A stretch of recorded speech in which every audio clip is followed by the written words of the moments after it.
জয় অসুর, জয় ভীম, জয় মুরলীধর। মঞ্চে উপস্থিত আজকে মহান অসুর সম্রাট হুজুর দুর্গা স্মরণ সভা ও অসংখ্য বিজয় উপলক্ষে আজকে যে কর্মসূচি,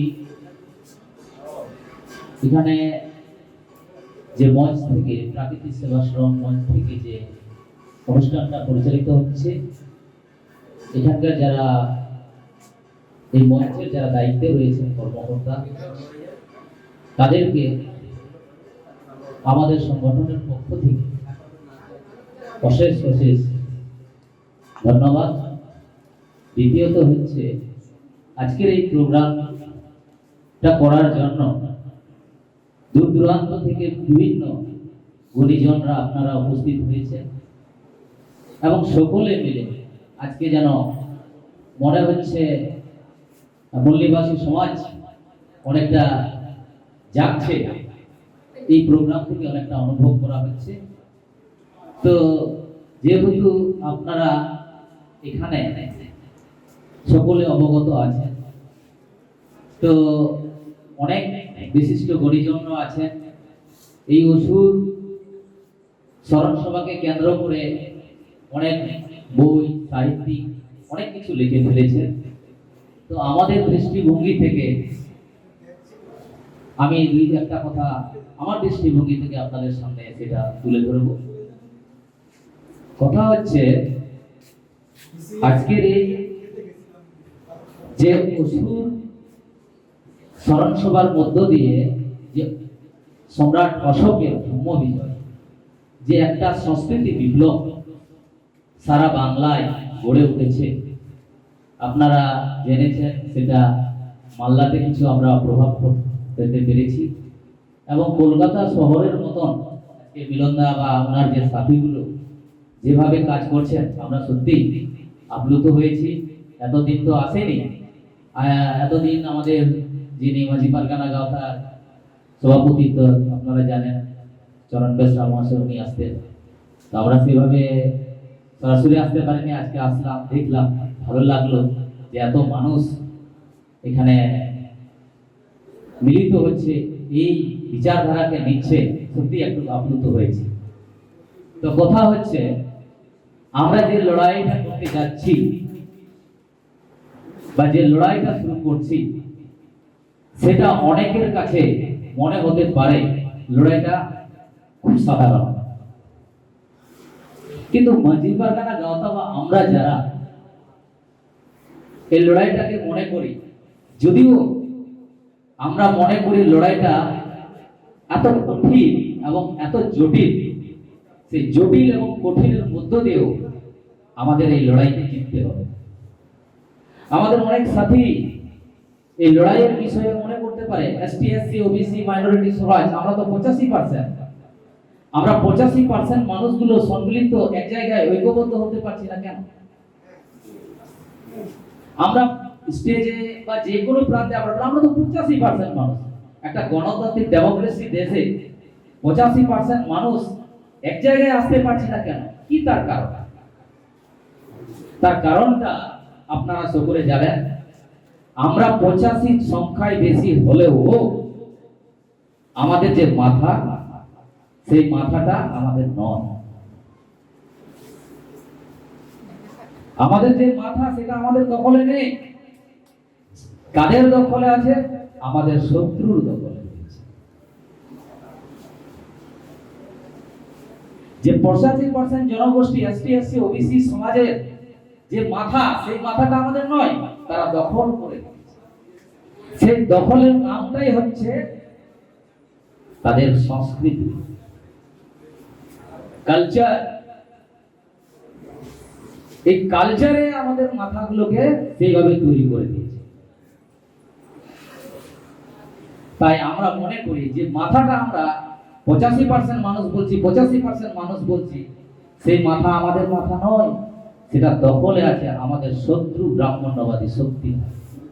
এই কারণে এই লড়াইটা আপনারা যতই মনে করতে পারেন আমরা 85% মানুষ এক হয়ে যাব, এক হতে পারবো না, দিবে না। কেননা আমাদের শত্রুরা যে সংস্কৃতির মধ্য দিয়ে আমাদেরকে বিভাজিত করে দিয়েছে, যে সংস্কৃতি তারা উপনিবেশিক ব্যবস্থায় প্রতিষ্ঠিত করে যুগ যুগ আমাদেরকে গোলাম করে রেখে দিয়েছে, সেটা মানে আজকে আমরা প্রবচন করলাম বাড়িতে গিয়ে, যে তারা বলছিলেন যে এখানে অসুর সভা করছি, বাড়িতে গিয়ে আবার আমাদের অন্যান্য সংস্কৃতির মধ্যে ঢুকে যাচ্ছি। এটা হবে হবে, এটা স্বাভাবিক হবে। এই কারণে একজন বিখ্যাত দার্শনিক, আপনারা নাম শুনেছেন, জন ফস্টার, নাম শুনেছেন? উনি একটা কথা বলেছিলেন, পৃথিবীতে নির্যাতিত মানুষগুলোকে যদি আরো জোর করে তাদেরকে শোষিত করা যায়, তাহলে তাদের মাথায় কখনো বস্তুবাদ বা বাস্তববাদ, বিজ্ঞানবাদ বা যুক্তিবাদকে প্রতিষ্ঠিত হতে দেওয়া যাবে না। এই কারণে এই বস্তুবাদ বা যুক্তিবাদ বা বিজ্ঞানবাদকে প্রতিষ্ঠিত হয়ে গেলে মানুষ সচেতন হবে। তাই উনি চেয়েছেন এই পুঁজিবাদী সমাজ ব্যবস্থাকে শক্তভাবে ধরে রাখার জন্য মানুষকে ভাববাদী, মানুষকে ভোগবাদী চিন্তায় রাখা। ভারতবর্ষের সমস্যা হচ্ছে এটা, 4500 বছর থেকে আমরা পরাজিত কেন? কেননা আমরা ভোগবাদী এবং ভাববাদীর যে সংস্কৃতি, সেই সংস্কৃতিতে আমরা পৃষ্ঠপোষকতা করি। এখানে ভারতবর্ষে আমাদের শত্রুরা বলে দিচ্ছে ভারতবর্ষের সবচেয়ে বড় সমস্যা কি? আতঙ্কবাদ, সন্ত্রাসবাদ, মাওবাদ। আপনারা জেনে রাখবেন, ভারতবর্ষের সবচেয়ে বড় সমস্যা হচ্ছে যুক্তিবাদ প্রতিষ্ঠিত করা। ভারতবর্ষে যদি যুক্তিবাদ প্রতিষ্ঠিত হয়, ভারতবর্ষে যদি বস্তুবাদ প্রতিষ্ঠিত হয়, ভারতবর্ষে যদি বিজ্ঞান মতবাদ প্রতিষ্ঠিত হয়, তাহলে ভারত গণতন্ত্র দেশে হাঁটবে বা গণতন্ত্র প্রতিষ্ঠিত হবে বা সংবিধান প্রতিষ্ঠিত হবে, এই আশা মাঝি বারগানা মনে। ভারতে এখনো যুক্তিবাদ প্রতিষ্ঠিত হয়নি, ভারতে এখনো বিজ্ঞান মতবাদ প্রতিষ্ঠিত হয়নি। এটা যতদিন পর্যন্ত এই জায়গাটা আসতে পারছি না, ততদিন পর্যন্ত ভারতের গণতন্ত্র আশা করা যাবে না, ভারতে সংবিধান প্রয়োগ পর্যন্ত করা যাবে না। কেননা আমরা 85% মানুষের মাথা কাদের দখলে? আমাদের 3% শত্রুরা। আর এটাকে যদি আমরা সমাপ্ত করতে পারি, তার একটাই কারণ বা এটা সমাপ্তর একটাই রাস্তা আমরা মনে করি, সেটা হচ্ছে সাংস্কৃতিক বিপ্লব। সাংস্কৃতিক বিপ্লব ছাড়া এর মুক্তির কথাও আমরা খুঁজে পাইনি। কেননা যে কোনো দেশে গণতন্ত্র প্রতিষ্ঠিত হয়েছে, যে কোনো দেশে আজকে উন্নতর পথে এগিয়েছে, সেই সমস্ত দেশে আগে কালচার রেভলিউশন হয়েছে। আপনারা জানেন চীনের কথা, চীনে মাও সেতুংয়ের নেতৃত্বে যে কালচার রেভলিউশন হয়েছিল, তো চীন আজ গণতন্ত্রে প্রতিষ্ঠিত হয়েছে। ভারতবর্ষের ক্ষেত্রেও ইতিহাস যদি আমরা দেখি, আর সেই ইতিহাস যদি আমরা পর্যবেক্ষণ করি, আর ইতিহাস থেকে যদি আমরা শিক্ষা নেই বা শিক্ষা সেখান থেকে যদি আমরা নেই, তাহলে দেখবেন যে ভারতবর্ষেও যে আমরা ক্ষমতায় প্রতিষ্ঠিত হয়েছিলাম, সেটা হচ্ছে সংস্কৃতি বিপ্লবের ফলে। আমরা খ্রিস্টপূর্ব 325-এ আমাদের বুদ্ধের যে দর্শনের ফলে, সংস্কৃতি বিপ্লবের ফলে আমরা চন্দ্রগুপ্ত মৌর্যকে পেয়েছিলাম। সংস্কৃতি বিপ্লবের ফলে আমরা মহারাষ্ট্রে আমরা দেখেছিলাম শিবাজি রাজত্ব কিভাবে এসেছিল। সেখানে সন্ত যারা ছিল তারা সংস্কৃতি বিপ্লব করেছিল। ভারতবর্ষে এই মুহূর্তে মাঝি পারগানা গাঁথা এটাই মনে করে সাংস্কৃতিক বিকল্প আমরা কোনো সমাজ গঠন করতে পারবো না। আর যতদিন পর্যন্ত সমাজ গঠন হবে না, ততদিন পর্যন্ত সত্তা বা ক্ষমতা দখল করা যাবে না। আমরা এটা মনে করি। তাই এই সাংস্কৃতিক বিপ্লব যে সংস্কৃতি বিপ্লব পরিচালনা করার জন্য আমরা মনে করি দুই ধরনের বাহিনীর প্রয়োজন রয়েছে, এক সামরিক বাহিনী, দুই সংস্কৃতি বাহিনী। সামরিক বাহিনীর মধ্য দিয়েও যেমন মাও সেতুং ক্ষমতা দখল করেছিল, এবং সাংস্কৃতিক বাহিনীর মধ্য দিয়েও মানুষের চিন্তা ভাবনা, ভোগবাদ ভাববাদকে ধ্বংস করবে, এটার জন্য সাংস্কৃতিক বাহিনীর দরকার। আশা করি মিলনদা এটা চেষ্টা চালাচ্ছেন। আমি কালকে আলোচনা করলাম, ওনার শুনলাম, উনি চালাচ্ছেন। এই বাহিনী ছাড়া কিন্তু এত বছরের জটিল সমাধান করা দুঃপ্রহাত। তাই গণ আন্দোলন বা রাজসত্তা আসার আগে যেমন সাংস্কৃতিক বিপ্লবের প্রয়োজন হয়, ক্ষমতা থাকার টিকে থাকার জন্য আরো জোর করে চালিয়ে যেতে হয় সাংস্কৃতিক বিপ্লব। আজকে দেখবেন আমাদের শত্রুরা যারা কেন্দ্রে রয়েছে বা রাজ্যে রয়েছে, তারা ক্ষমতায় রয়েছে, অথচ সমস্ত কীর্তন থেকে, দুর্গা পূজা থেকে, কালী পুজো থেকে, গ্রামে গ্রামে, পাড়ায় পাড়ায় যত বেশি হচ্ছে, তাহলে তাদের কি প্রয়োজন ছিল সংস্কৃতি বিপ্লব করার প্রয়োজন ছিল? কিন্তু না, তারা এই ফর্মুলা জানে আমাদের শত্রুরা। জানার জন্যই ক্ষমতা থাকলে জোর করে আবার কিভাবে মানুষকে সাংস্কৃতিক মাধ্যমে গোলাম তৈরি করা হবে তারই প্রচেষ্টা চালিয়েছে। ওই জন্য দেখবেন যত সব গ্রামে গঞ্জে দেখবেন 7 দিন 8 দিন ধরে অষ্টপ্রহর হতেই যাচ্ছে। এগুলো কি? এবং সিরিয়াল থেকে যতগুলো টেলিভিশন, যতগুলো দূরদর্শন, যতগুলো ফিল্ম ইন্ডাস্ট্রি কিভাবে আমাদের মানুষকে গোলাম থেকে সংস্কৃতির মাধ্যমে গোলাম করার চেষ্টা চালাচ্ছেন, সেটা আপনারা লক্ষ্য করবেন। যেমন রাশিয়া ছিল সমাজতন্ত্র দেশ, আর আমেরিকা ছিল পুঁজিবাদী বা গণতান্ত্রিক দেশ। তো পুঁজিবাদী দেশ কিভাবে রাশিয়ার সমাজতন্ত্রকে ধ্বংস করেছিল, সেই ইতিহাস ভারতবর্ষের মানুষ বা বহুজন মানুষ যতক্ষণ পর্যন্ত সেখান থেকে আমরা শিক্ষা নিতে পারবো না, কিভাবে ঠান্ডা লড়াইয়ের মধ্য দিয়ে রাশিয়াকে সমাজতন্ত্র শব্দ থেকে উঠিয়ে দিয়ে কিভাবে তারা শেষ করলো আমেরিকা, সেই ফর্মুলাই কিন্তু আমাদের এই দেশে চলছে। সেই সেম ফর্মুলা অনুসারে আমাদেরকে গোলাম বানানো হচ্ছে। একই রকম বিকৃতি সংস্কৃতি, বিকৃতি কালচার তাদেরকে মুড়ে দেওয়া হচ্ছে মানুষগুলোকে। এই ফর্মুলায় চলছে আমাদের শত্রুরা। যতক্ষণ পর্যন্ত সেই ইতিহাস, রাশিয়া কিভাবে সমাজতন্ত্র ধ্বংস হলো আমেরিকার কাছে থেকে, সেই ইতিহাসটুকু যদি আমরা না জানতে পারি, তাহলে ভারত বহুজন রাজ বা বহুজন বিচারধারা বা বহুজন সংস্কৃতি কিভাবে পুনরুদ্ধার করতে পারবো, সেটা অনেকটা খুব কষ্ট হবে বলে আমরা মনে করি। তো কথা হচ্ছে, এই জন্যই আমাদের সংস্কৃতির বিপ্লবের প্রয়োজন রয়েছে, এবং এই সংস্কৃতি বিপ্লবের মধ্য দিয়ে আমরা আমাদের আত্মপরিচয়, আমাদের যে আত্মপরিচয় বা আমাদের মধ্যে আত্মসম্মান জেগে উঠবে বলে মনে করে মজিবার। কেননা সংস্কৃতি ছাড়া কোনো জাতি, কোনো সমাজ সুষ্ঠুভাবে পরিচালনা হতে পারে না। তাই সংস্কৃতি একটা মানুষ বা মানব সমাজের একটা বড় অঙ্গ। তো এই সংস্কৃতির মধ্যে আপনারা দেখবেন যে এখানে বিষয়বস্তু আছে যে এই সংস্কৃতি বিপ্লব সারা বাংলায় বা সারা ইন্ডিয়াতে ছড়িয়ে পড়েছে, তারও আমরা লক্ষ্য করছি। তো এখানে বিষয়বস্তু দেওয়া আছে যে অসুর কারা, অসুররা কে মিলনদা বলেছে, এবং আপনারা অনেক এই বিষয়ে জেনেছেন।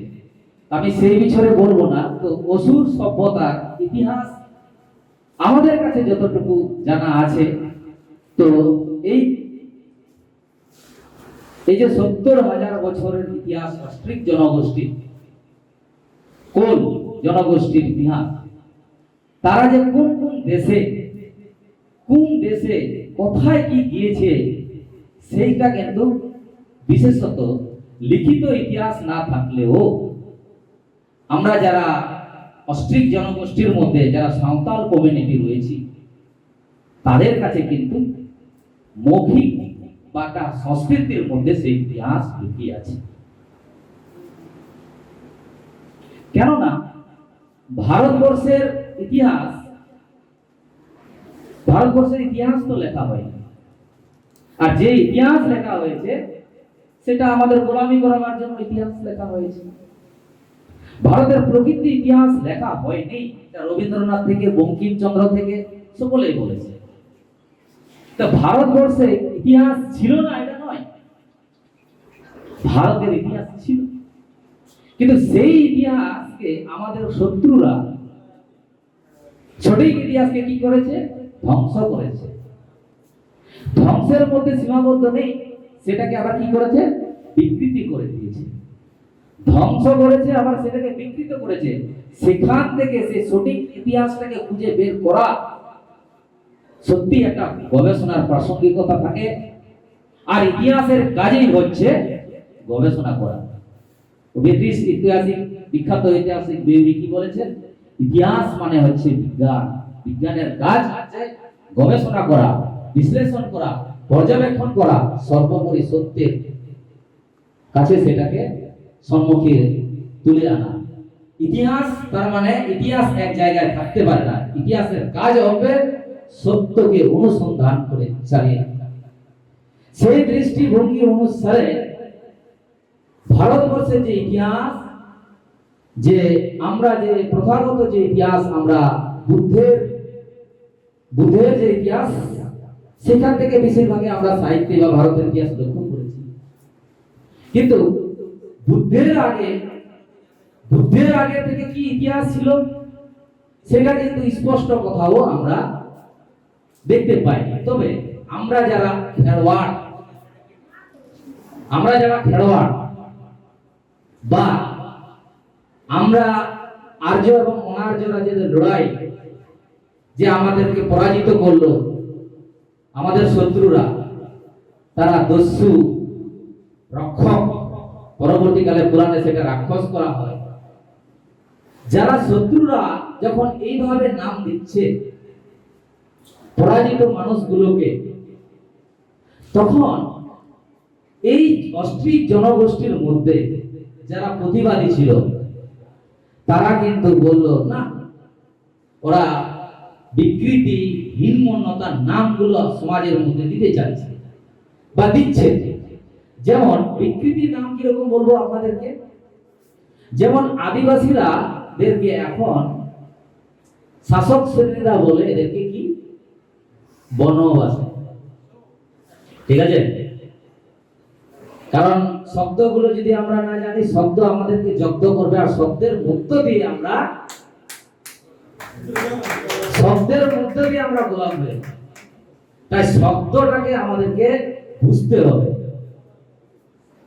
যেমন সারা ভারতবর্ষের আদিবাসীদেরকে অভিযান করাবার জন্য নাম দিয়েছে কি বনবাসী, নাকি?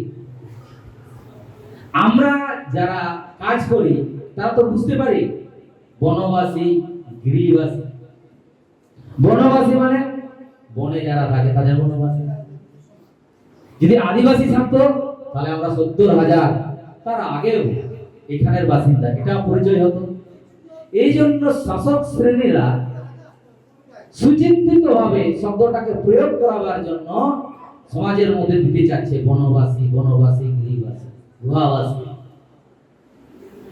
এই শব্দগুলো সেদিনও করা হয়েছিল যখন আমাদেরকে আক্রমণ করেছিল, সেদিনও করা হয়েছিল, আজকেও সেইভাবে দিতে যাচ্ছে। সেই সময় আমাদের যারা পূর্বপুরুষ ছিল, যেহেতু আপনারা জানেন আদিবাসীরা হচ্ছে নন সারেন্ডার গ্রুপ, আদিবাসীরা এখনো আর্য সংস্কৃতি বা ব্রাহ্মণ্য সংস্কৃতিতে এখনো ঢুকে পড়েনি।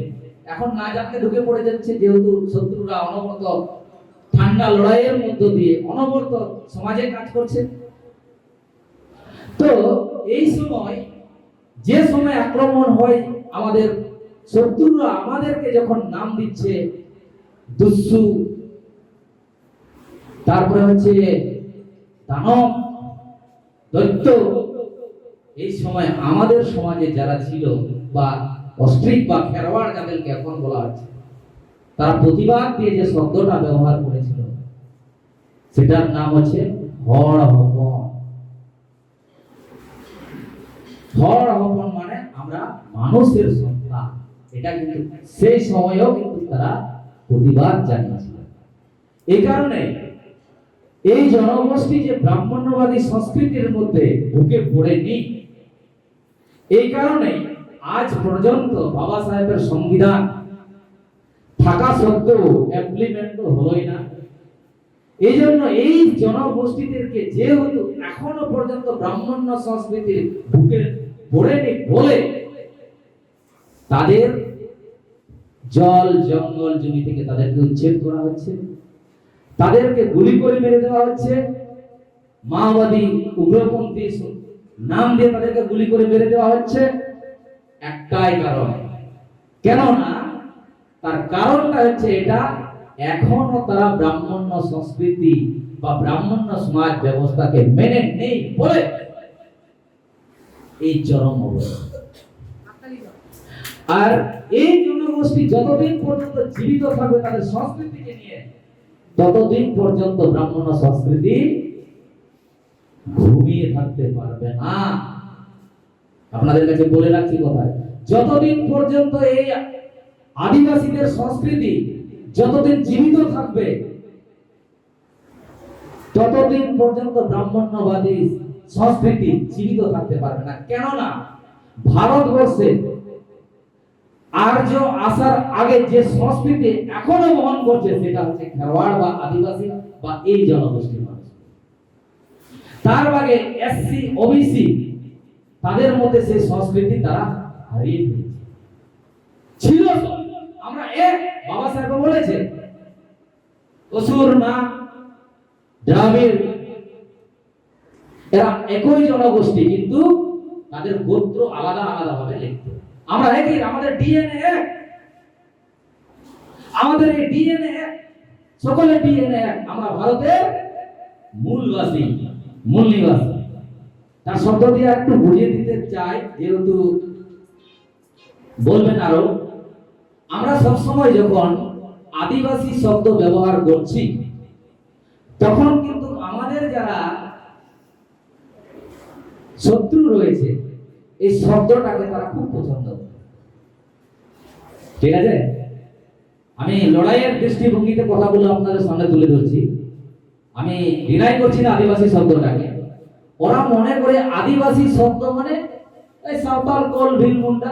ঠিক আছে, তারপরে জনসংখ্যার তথ্যের ভিত্তিতে এরা কিন্তু সংখ্যায় কম দেখা যায়। আদিবাসী শব্দ যদি আমরা বলি তাহলে কত বলবে? সারা ভারতে 12 কোটি নাকি?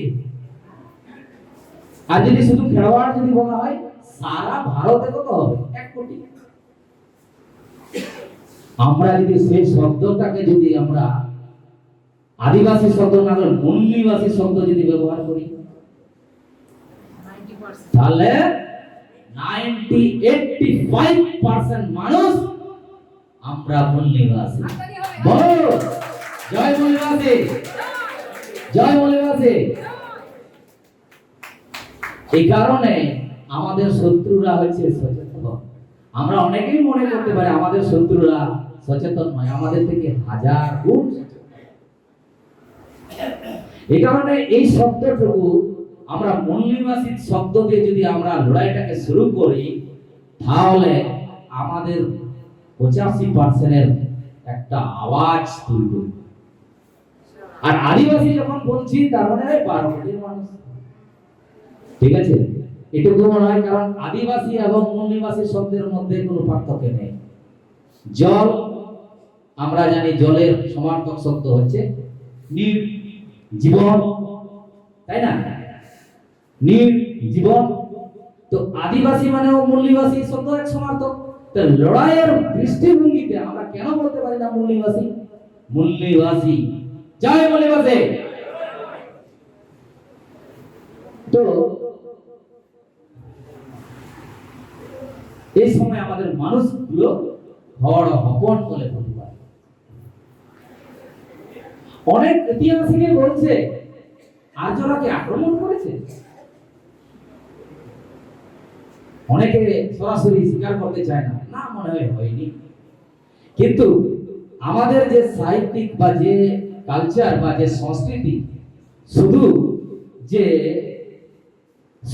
ইতিহাস মানে একটা প্রত্নতান্ত্রিক নিদর্শন থাকলে ইতিহাস বলা যাবে, বা লিখিত ইতিহাসে নেই সেটাকে ইতিহাস বলা যাবে, সেটা কিন্তু নয়।